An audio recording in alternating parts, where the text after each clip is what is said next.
Hello, and thanks for joining us today for our session, Lockout Tagout, What You Won't Find in the Standard. I'll share a little more information about your presenters and what we'll be discussing shortly, but I do want to remind you to please complete an evaluation of this session after the session is done. The form will be available about 15 minutes after our session ends under the Evaluations tab in the navigation menu. The presenters today are Barbara Jo Rubel. Barb is president of Specialty Technical Consultants. She's a certified professional environmental health and safety auditor with 40 years of experience. She has received the James C. Ball Lifetime Achievement Award for her contributions to the practice of EHS auditing, and she serves on the executive committee of her local Chesapeake ASSP chapter and is a member of WISE and the Consultants Practice Specialty. I'm Debbie Schuetz. I'm the owner of Schuetz Consulting. I have been an EH professor now for about the same 40 years as Barb. I have been active with ASSP since the late 90s, including being on the executive committee of the Northern Ohio chapter for a number of years. Also on the advisory committee for the Consultants Practice Specialty. And Barb and I have been doing versions of this presentation on Lockout Tagout for a number of years, so we hope you will find it helpful and informative. What we're going to discuss today is information to help understand the Lockout Tagout standard better. Every year, OSHA publishes a list of the top 10 standards that it issues citations on, and every single year, Lockout Tagout is in the top 5 of those standards. So it's clearly one where some more information can be helpful to people, and we hope to be able to give you ideas of where you can find this additional information. And we're going to do that by focusing on 3 specific portions of the standard. The first is the minor servicing exception.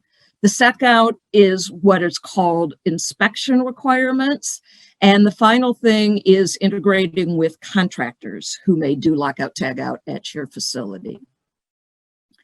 So we have 2 major outside sources that we'll be referring to during this presentation. The first is OSHA's compliance directive on lockout tagout. Now, a lot of you may be familiar with compliance directives, some may not, but these are instructions that OSHA issues to its field inspectors so that they know when they go out and inspect a site, how they should apply the standard, how they should write up any violations that they think they may find. But it's published and it's available to everybody, and it does give you some definite ideas of what OSHA is going to be looking for in terms of lockout tagout compliance. The second is ANSI Z244.1, which is the ANSI standard on lockout tagout and alternative methods. It is the most recent version is the 2016 edition, which has had some major changes that we think are of interest. And then we'll also be discussing a couple of OSHA's letters of interpretation, which is where somebody writes in and says, hey, I've got a question about what this standard means, and OSHA gives its answer. So the first topic, as I mentioned, will be the minor servicing exception. And to really understand this, we need to go back to the beginning of what does the lockout tagout standard actually apply to. So this is the language from the standard about what the scope is. It applies to servicing and maintenance of machines and equipment in which the unexpected energization or startup or release of stored energy could harm employees. And then it has a list of exceptions, which we're not going to go into the whole thing. Some of them are industry specific. Some of you are familiar that if you have cord and plug equipment, it doesn't apply to that. But the one that's of interest to us here is that it doesn't apply to normal production, which is defined as using machine or equipment to perform its intended production function. And the reason why OSHA doesn't apply lockout tagout to that is that they are assuming that under normal production conditions, Employees are properly protected from any machinery hazards by compliance with the machine guarding standards in subpart O of the general industry regulations.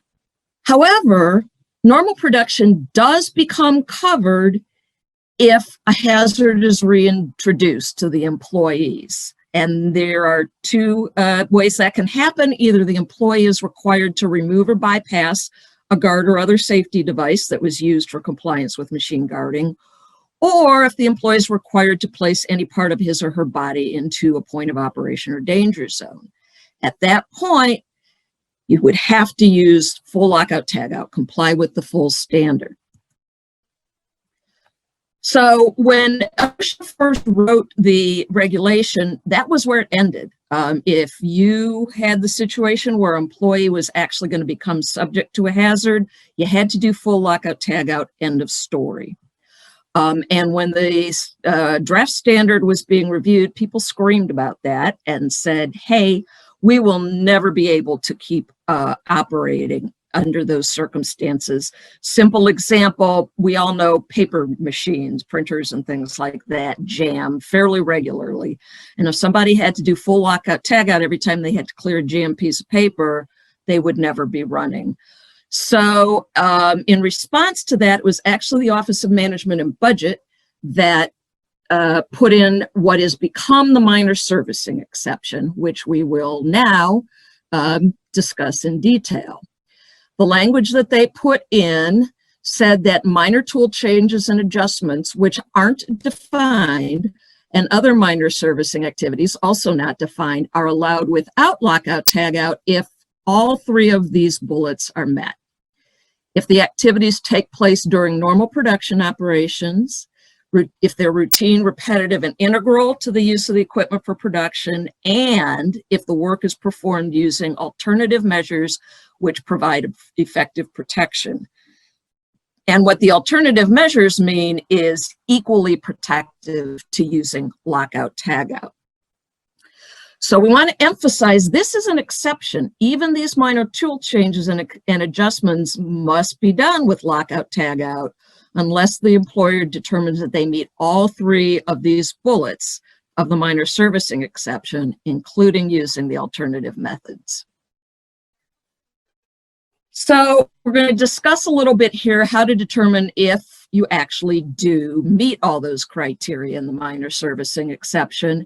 And what I'll be discussing here are some questions that the Michigan Occupational Safety and Health Administration, the state plan agency in Michigan, published a number of years ago. They had on their website. It's apparently obsolete because it's not on the website anymore, but I still think that it's helpful to the thought process of evaluating whether an activity does meet the requirements. So the first part, as I said, minor servicing, minor tool change are not defined, but there are a few questions we could ask to help figure out whether something is one of those two activities. One is, how long does the task take? If it's something that's just a couple of minutes, then that's a good, reasonable person kind of indicator that yes, it's minor. If it takes hours, that's, less supportive of the idea. It's a task relatively minor in nature, but that's just defining minor by minor, so that may or may not be that helpful. But does the task involve no or only minor disassembly? So again, if all you are doing is lifting a cover on something, then you have that reasonable person sort of sense that it could be considered minor. If you have to take apart lots of things to get down in deep into the machine, then that's going to tend to let you think that maybe not minor.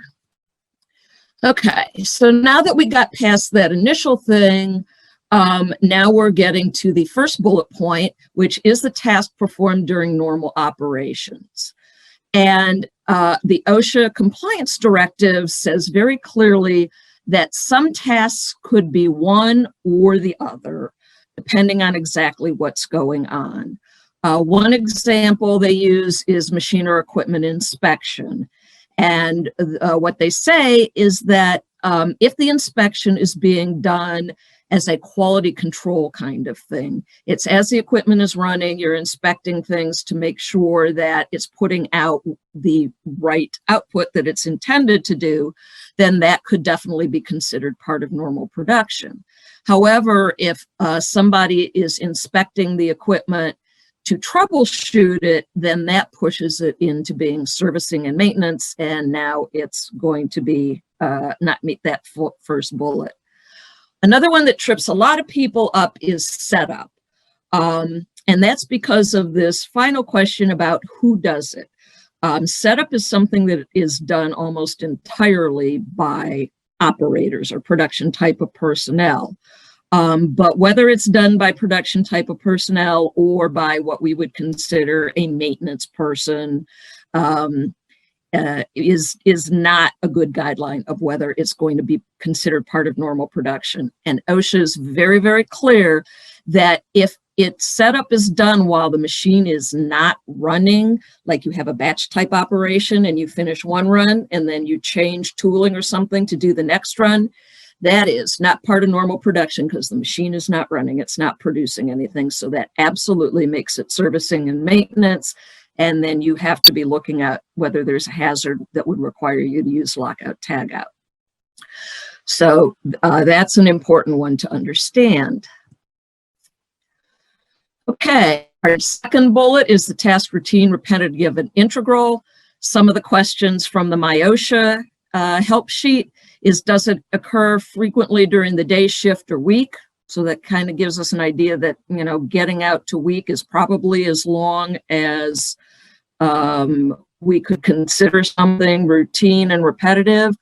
Does it exist even when things are operating normally? Does it minimally interrupt the production process?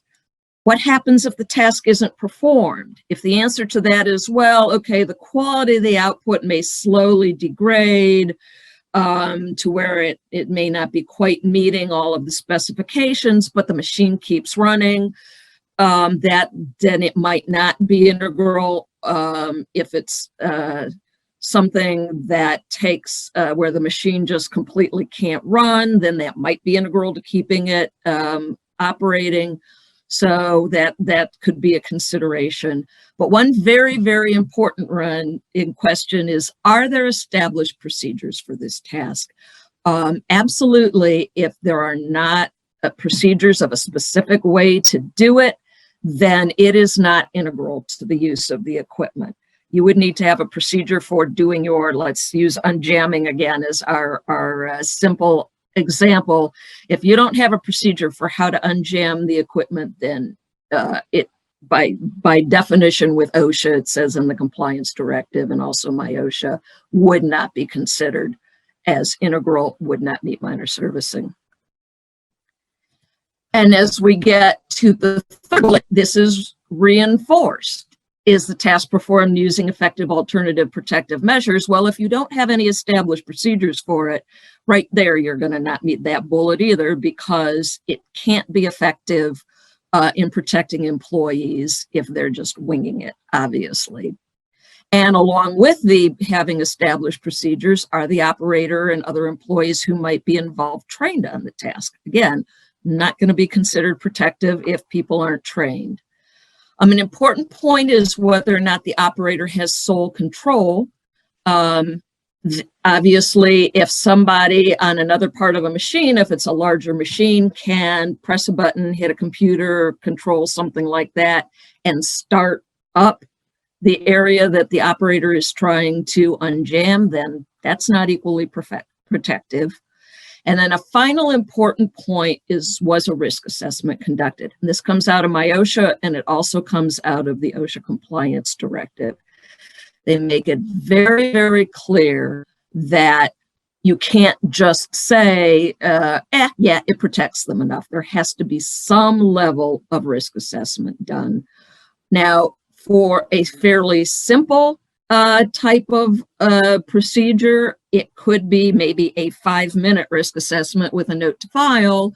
If it's more complex, you might find yourself using one of these standard types of risk assessment forms that you see pictured here, and really get a team of people involved and make it much more complex. But somewhere along the line, somebody has to have done a risk assessment, and the employees who are going to be doing the minor servicing without lockout tagout have to be involved in it and have to agree that they're adequately protected. So the compliance directive gives an example of all kinds of alternative measures. They do say that machine guarding that was designed for normal operation may still be good enough for protecting employees during minor servicing. It's something that, as part of the risk assessment, needs to be assessed very thoroughly, because something that works in a certain way when the machine is doing what it's normally supposed to do may not be protecting an employee the same way when they are now like intentionally sticking their hand or walking in, putting any part of their body into an area that they would normally not be doing during production. So might be needs to be assessed. Another point we want to make is that alternative measures doesn't mean that it has to be anything fancy. We have our little handy dandy reaching tool here that is a perfectly good alternative measure, because then the employee doesn't actually or shouldn't actually have to put any part of their body into the danger zone. They use the tool to grasp and unjam, again, our example. So they will be fine. You just have to make sure that there wouldn't be an additional hazard introduced, like if the machine started up suddenly when the jam was cleared, that it wouldn't snap the tool and then a piece could fly off and hit somebody or something. So again, even something simple like that needs a little bit of risk assessment. Want to take a minute and talk about programmable logic controllers, PLCs. The compliance directive says very clearly that they are not considered energy isolating devices for the purposes of the lockout tagout standard. So if you're doing true lockout tagout, you cannot rely on a PLC. And it goes into reasons why they are not considered reliable enough. And then it says to see how PLCs can interact with the minor servicing exception by looking at a letter of interpretation, which says that if the employer can demonstrate that a PLC system is effective protection, then it may be used, but only to protect employees who are performing minor tool changes and adjustments, not normal lockout tagout. So PLCs maybe not equally protective for minor servicing, definitely not if you're required to do full lockout tagout. Now that compliance directive and that information is about 12 years old, and programmable logic controllers, and particularly control reliable circuitry, have come a long way in that time. So the basic approach to control reliable circuitry is that no single device or wiring fault can cause an unsafe condition. So that addresses a lot of OSHA's concerns about, that a PLC by itself is not reliable. And in fact, control reliable circuitry says that it cannot be achieved with PLC alone. It has to have other safety rated controllers and devices. So if there's control reliable circuitry involved that you want to use as alternative for minor servicing, good chance that that will be acceptable. So talking a little bit more about alternative methods and how they can or cannot be used with lockout tagout. We mentioned the ANSI standard and the 2016 revision. And ANSI's approach to this was to say that, you know what, protection is protection. The safest method and the safest devices should be the same no matter what. And oh, by the way, control reliable circuitry actually does protect people better than relying on human beings to perform lockout tagout correctly in a lot of circumstances. So they said that it shouldn't matter whether you're doing minor servicing, normal lockout tagout, you should be able to use an alternative method to lockout tagout under any circumstances, as long as you do the three things that are shown here: a practicality and justification analysis, a risk assessment, and any other applicable evaluations. And if you get yourself a copy of this ANSI standard, you will find that they have forms available to try to help you figure out how to do all of these things. However, OSHA was on the committee that that issued this update, and at the time they very specifically dissented from this opinion and said that as far as they're concerned, the lockout tagout still applies, and that alternative methods can only be used for minor servicing. They will not accept the use of any alternative methods, no matter how reliable it is, no matter what kind of assessment has been done prior to using it, for things that don't meet the definition of minor servicing. Since 2016, though, OSHA has agreed that some of these alternative methods, particularly control reliable circuitry, actually are better at protecting employees than lockout tagout because of the human error condition. So, the human error concern. So they have, a couple of years ago, issued a request for information that's asking people how they are using alternative methods, and they've made it clear that they are planning on updating the lockout tagout standard at some point.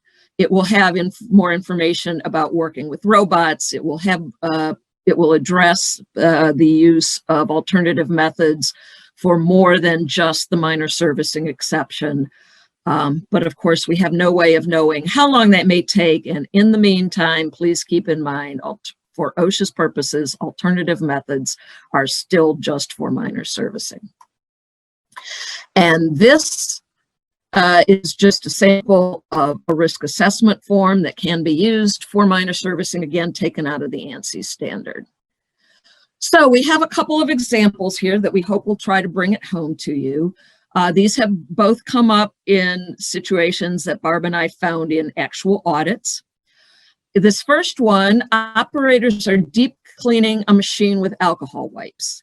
The operation happens at least once every 15 days and sometimes more frequently. And to perform the cleaning, operators open the barrier guards and depend on a combination of interlocks and light curtains to keep it from starting up while they clean.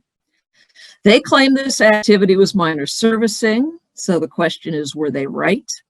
And is the technique an acceptable alternative method? Well, the determination during audit was that no, this is not minor servicing.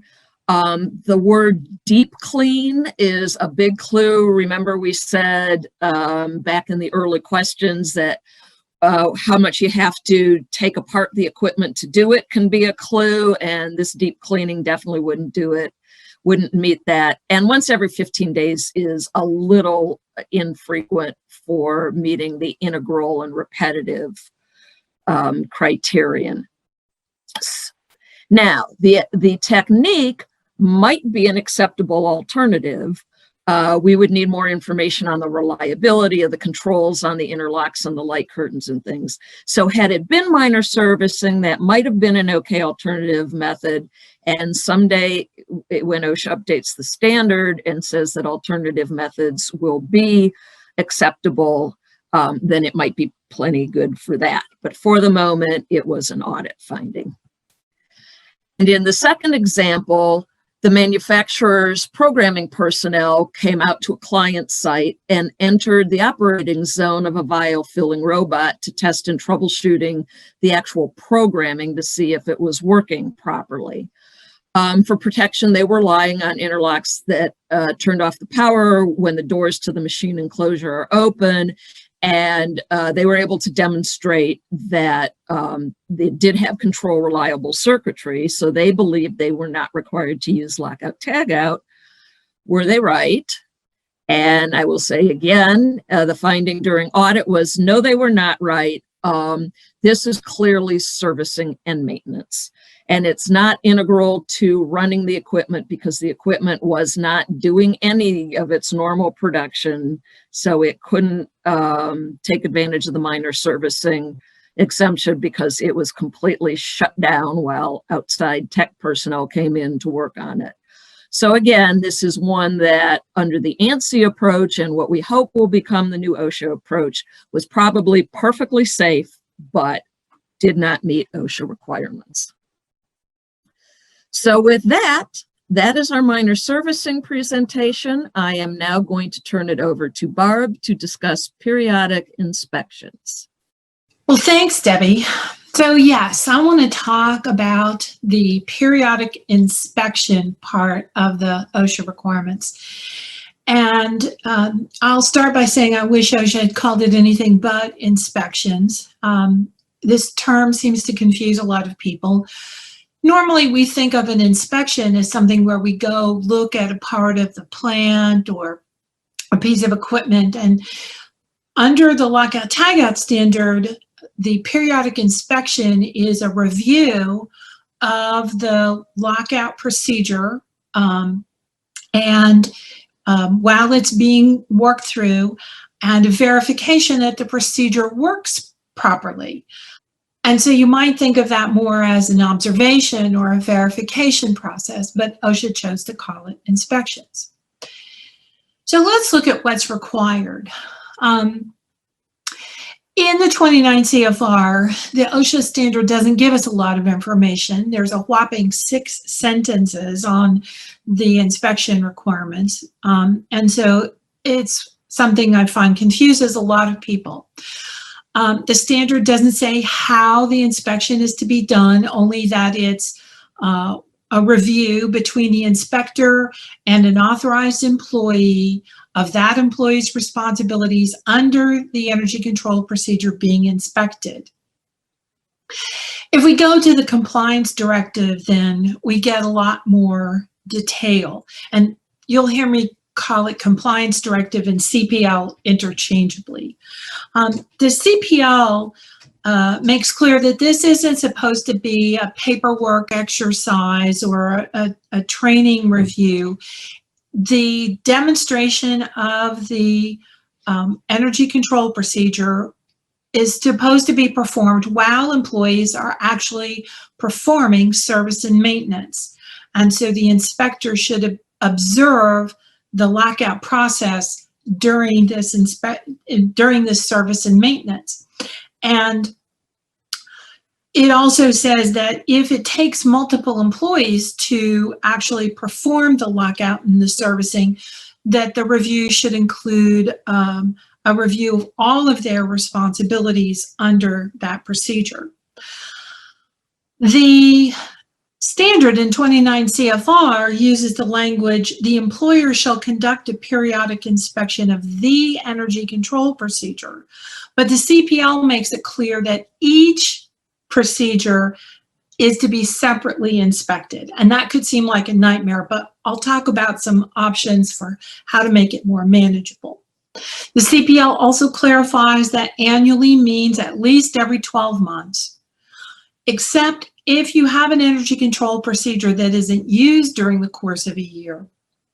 Maybe for some piece of equipment that only needs maintenance once every couple of years, then you only have to inspect that procedure the next time it's used. So my first tip is if you're writing those kinds of procedures, you may want to include a note in the procedure that reminds folks to inspect the procedure when they're doing maintenance. The compliance directive lays out 3 objectives for the inspection process. And it says the inspector must be able to determine whether the steps in the energy control procedure are being followed, whether the employees understand their responsibilities under the procedure, and whether the procedure is adequate to provide the necessary protection.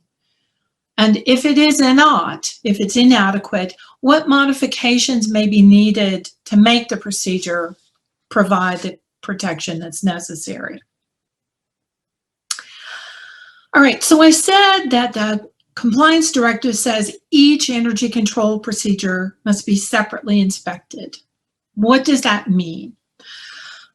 First, you may know or recall that the lockout standard in 29 CFR says that energy control procedures must be in writing unless 8 criteria are met, including things like a single source of energy, a single lockout device, no potential for stored or residual energy. The CPL says that even those unwritten procedures need to be inspected every year. The site has to review the way employees execute those unwritten procedures and verify that people understand their responsibility and that those unwritten procedures provide the necessary protection. But what I really want to focus on is how you can make the process a little more manageable by grouping energy control procedures for the inspection. Now, I've seen lots of sites where the procedures are very detailed and there's photos and it shows the lockout point and the energy source and all these different things, and they're laminated and they're posted on each and every machine. OSHA doesn't really require that level of specificity. They allow sites to use a single procedure for machines with similar hazards and similar control procedures. So the compliance directive tells us that those sites that have the fancier procedures individually posted on each machine aren't then subject to more intensive review processes. You can group those similar procedures for the inspection purpose. So now we go back to the section of the ECP that talks about, what's required for those procedures. And the OSHA standard requires the energy control procedures to be written in detail, but it says that similar machines that have the same type and magnitude of energy and that have the same or similar types of controls and which can be rendered safe using the same procedural sequential steps can be covered by a single procedure. If that procedure satisfactorily addresses the hazards and specifies the measures for controlling the hazards, including the steps for shutting down and isolating, blocking, dissipating stored energy, the steps for placement, removal, and transfer of lockout devices and responsibilities, and the requirements for testing to verify that lockout was actually effective. And then it says that these energy control procedures have to have a scope statement that lists or identifies all the machines to which that procedure applies. So, it might be your machines 1, 3, 5, 12, and 13. What the compliance directive also makes clear is that the machine's function isn't really the significant factor. Machines can have different functions if they have the same hazards and the same or similar controls. So, for example, you could have a variety of machines in a wood shop, like is pictured here, and you might have table saws, planers, routers, even a milling machine potentially, that all have the same hazards of electricity and the same kinds of lockout controls. Lots of sites have lines of similar machines. Maybe they were purchased at slightly different times, but they're basically all the same machine. So those can all be grouped as one procedure, even if you have separate procedures tacked up on each one. You can group them for the inspection purpose. Now, if your inspection reveals some kind of deficiency or inadequacy in the procedure's ability to control energy or the way that people use it, then you do have to correct that issue in all of the procedures in the group. You can't just correct the one you inspected. All of the procedures then have to be fixed. So let's look at some ways to group. It may be pretty obvious, but if you've got 5 identical machines like this bank of 5 boilers, even if you have separate procedures tacked up on each one, They can be grouped for the purpose of inspection. What can't be grouped are machines that have either different controls or different hazards. So let's think about different controls. If you have a group of machines, maybe like a group of filling machines or packaging lines, and part of the energy control procedure, the lockout procedure, says that they use the start-stop button to shut down or isolate energy and verify that the machine is shut down. But one of the machines in the group doesn't have a start-stop button because, let's say, it's on a electronic on-demand signal. That one machine can't be part of the group because it has different controls. So in that scenario, that machine would need a separate procedure, and that would trigger a separate inspection. Similarly, machines that have different hazards, even if they have the same function, can't be grouped. So you can't group an ammonia refrigeration system in the same procedure with an HFC refrigeration system or a natural gas heating system. The controls could be similar, but the hazards are different. So those can't be grouped. So again, if you're in the position of trying to figure out these groupings, one way you might want to start is by looking at the energy source and then the hazards. Start with the machines that have only electrical energy, or electric and hydraulic, or electric and pneumatic. Then look at the ones that have a potential for stored energy or no potential for stored energy. Then look at the hazards. Another example, on the left we have a nitrogen generator, and on the right we have an Instron machine. Now, both of these machines have the same kind of energy, electrical energy and compressed air. But because the nitrogen generator is generating nitrogen, it creates a different hazard than the Instron machine. So they have similar energy, but even if they have similar controls, they have different hazards and can't be grouped. So let's talk about the roles for the inspection process. The compliance directive tells us that each authorized employee is supposed to be observed performing the energy control procedures that they're required to perform. And the inspector or observer must be a different authorized employee. So first, employees can't self-observe for the inspection.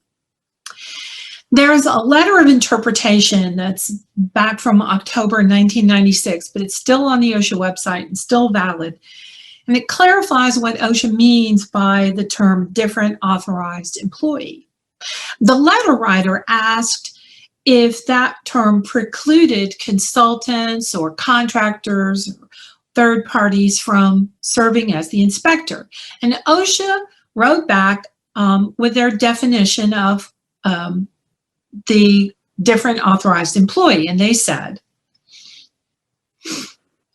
for the purpose of complying with the intent of this standard, authorized employee means a qualified person to whom the authority and responsibility to perform lockout or tagout has been given by the employer. A qualified person is one who's been trained and demonstrated proficiency to perform servicing and maintenance on the machine or equipment to be inspected. So, if your contractors or consultants are qualified and given authority and responsibility in your facility, then they can serve in the inspection role in the process. So, what if you have a large group of authorized employees? And what if all of those people are qualified to perform lockout and maintenance on pretty much every machine on site? The CPL gives us some leeway for these kinds of situations. And it says that the inspector doesn't have to observe every authorized employee using each energy control procedure that they are qualified to use. Instead, the inspector can observe and talk with a representative number of such employees in order to gain a reasonable understanding of the work practices at your site. I will caution you that representative number, if you've got, 30 qualified maintenance employees, one might not be enough. So think about representative number and what that means. The other thing is that the results of that representative inspection then have to be shared with all of the employees who are qualified or reasonably expected to use that lockout procedure over the course of the year. So a group meeting is probably the easiest way to accomplish that and communicate and review the results of the inspection with the group. But what happens if you get a new person in the group or responsibilities change? What the standard says is that that information has to be reviewed with the employee before they go and work on a piece of equipment. And the compliance directive recognizes that these kinds of responsibilities change. So if an employee wasn't responsible for a certain procedure and then they're assigned to perform it, you have to find a way to communicate the inspection results. And that could be through a safety contact or a pre-shutdown briefing, but you'll need some method. I will also say that a lot of sites have an understanding or belief that they have to do annual refresher training for all their lockout personnel. The standard doesn't actually require that. But if you do have to modify a procedure or if responsibilities change, that's what triggers additional training or retraining. If you modify a procedure after you inspect it, then the employees that would execute that procedure have to be trained on the new version of the procedure. All right, so let's talk about contractors. A lot of sites have a very small maintenance group, maybe just one or two people. And so most of the servicing and maintenance of machines and most of the lockout is done by contractors. I also have some clients where their whole facilities and maintenance group is actually an embedded contractor organization, and their employees don't do lockout at all. So a question we get a lot of is, who's responsible for compliance with lockout requirements? In the CFR, it just says whenever outside servicing personnel are to be engaged in activities covered by the scope of this standard, the on-site employer and the outside employer shall inform each other of their respective lockout or tagout procedures. Not so helpful. The compliance directive tells us that OSHA, in these situations, OSHA will apply its multi-employer worksite policy. And that recognizes that there are different roles, who creates the hazard, who controls the hazard, whose employees are exposed to the hazard. And because, especially with lockout, those roles can shift, it says that it will be up to the compliance officer's evaluation to determine who's responsible for what. So I think it's, fair to say that if you have some kind of incident or injury, the chances are pretty good that all parties will be cited. And so I would advise those of you who are writing these procedures to be careful to avoid implying that your employees have responsibilities that they don't actually have. I've seen procedures that basically just regurgitate the OSHA standard, and it makes it sound like employees are doing lockout when in fact these are things that are done by the contractor. So there's a lot of flexibility, and the key to making sure that you're complying with the inspection requirements is to do some careful planning. I would advise that if you have a lot of procedures or a lot of employees, write down in detail how you've decided how to group the procedures and how you've decided that you have a representative sample when you're observing employees working through lockout. And first of all, that will help satisfy you that you've met the requirements, but also that documentation will satisfy an auditor much more quickly if you get an audit. And I will remind you that the employers have to document the inspections. OSHA uses the word certify, and the certification of the inspection has to include specific information like the date the inspection was done, the equipment that was locked out, the procedure that was used, the employees who used the energy control procedure, and the person who served as the inspector. So in closing, I think both Debbie and I would agree that you need to read beyond the standard in order to fully understand what OSHA is looking for in terms of lockout tagout. I would advise you to get a copy of the CPL and read through it. I'm sorry, it's hundreds of pages. Focus on the pieces that we've cited in this presentation. Also, look at the letters of interpretation, both on the OSHA website, and if you're in a state plan state, look at your state's website for any guidance or interpretations they may have issued. Look at the consensus standards, the ANSI standard. And I hope that we've given you some good examples today to use for minor servicing and periodic inspections and how to approach working with contractors.